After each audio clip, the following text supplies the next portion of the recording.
Hey everyone! Welcome back. I am back today with more Kamen Rider Saber. You guys, I am really excited to see more of this show. Really loving it so far. If you're joining me early today, you already know what it means. It means you are one of my awesome patrons. Thank you so much, and as always, I'm sending you up those big old hugs right through that screen.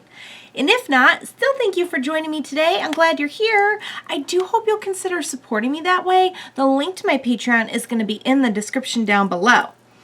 So we got a lot of info last time on Saber.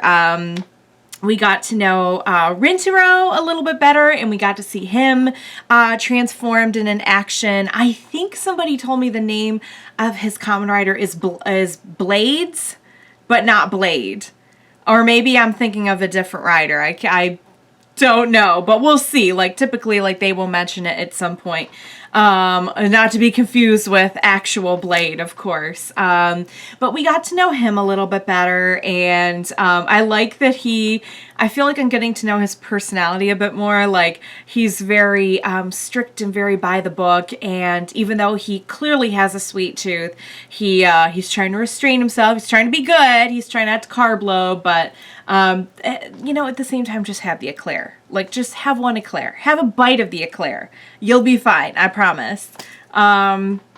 But we got a lot of cool action. We got to meet Sophia, and we got to see the northern base, and we know it's at the North Pole, which it kind of makes me wonder if there are other bases out there, or if that's like the only one.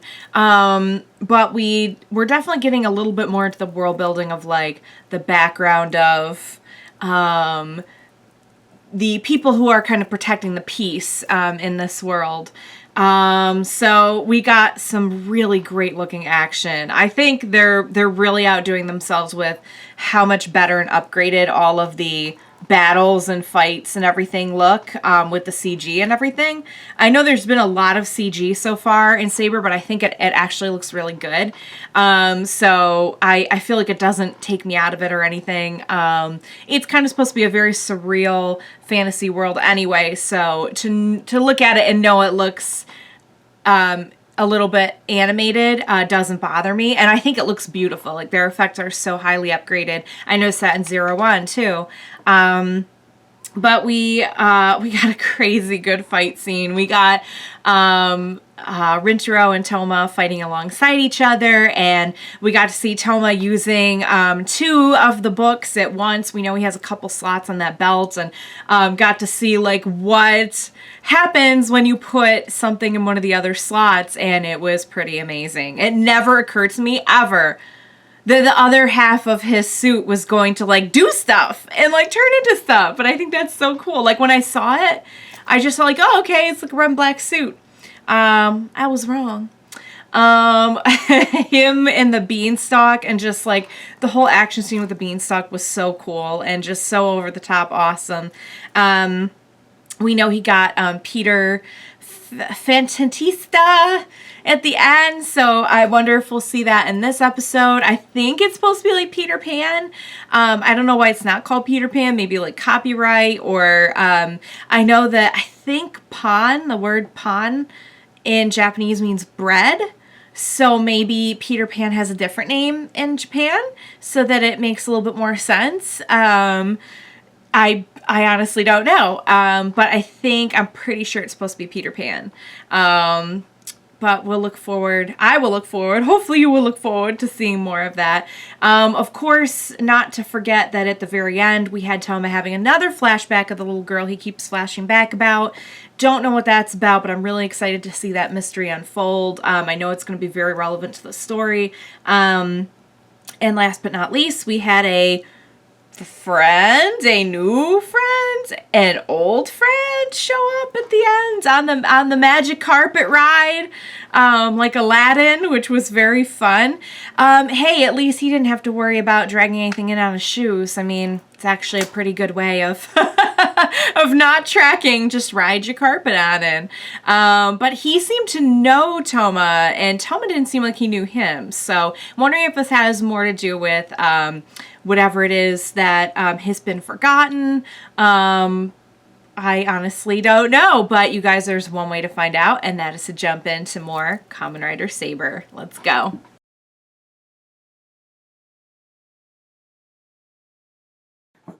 Yeah, so somebody mentioned that they had a theory that the bad rider that they keep showing is the little girl from the flashbacks, and I love that theory, and now I can't get it out of my head. So now I'm wondering if it's Kento's sister.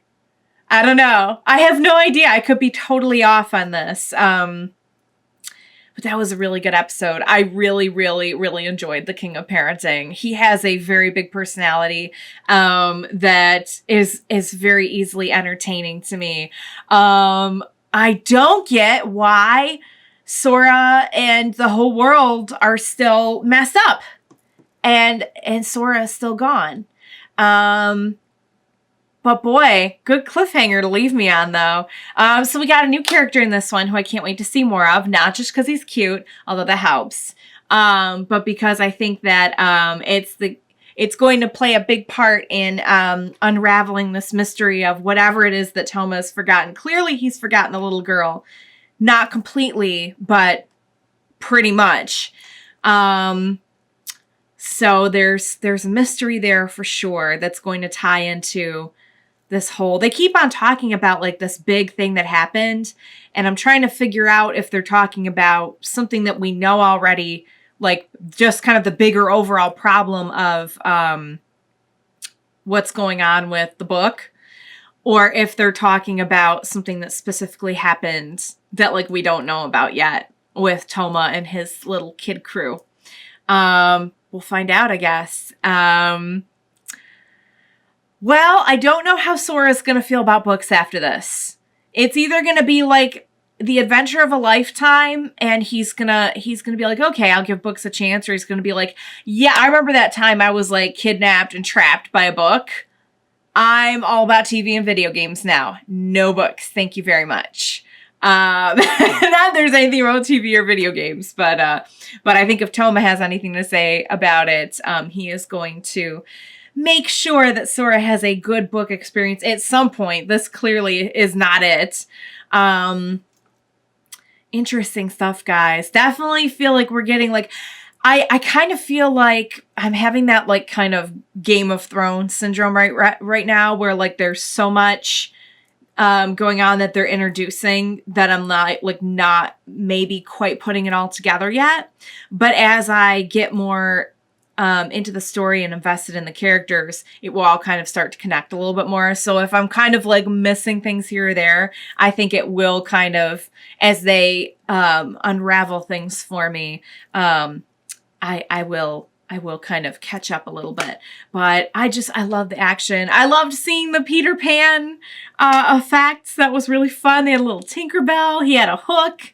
It was very satisfying. And it really, I mean, you have so many options there. Because think of all the like fantasy and fairy tale books you can think of that they can draw upon here. Like, it's just going to be such a fun ride. I'm really excited to see what all they're going to do with it. And again, like they're just so upgraded with the effects that you can really enjoy to its fullest, like each concept and each kind of world that each book would bring with it.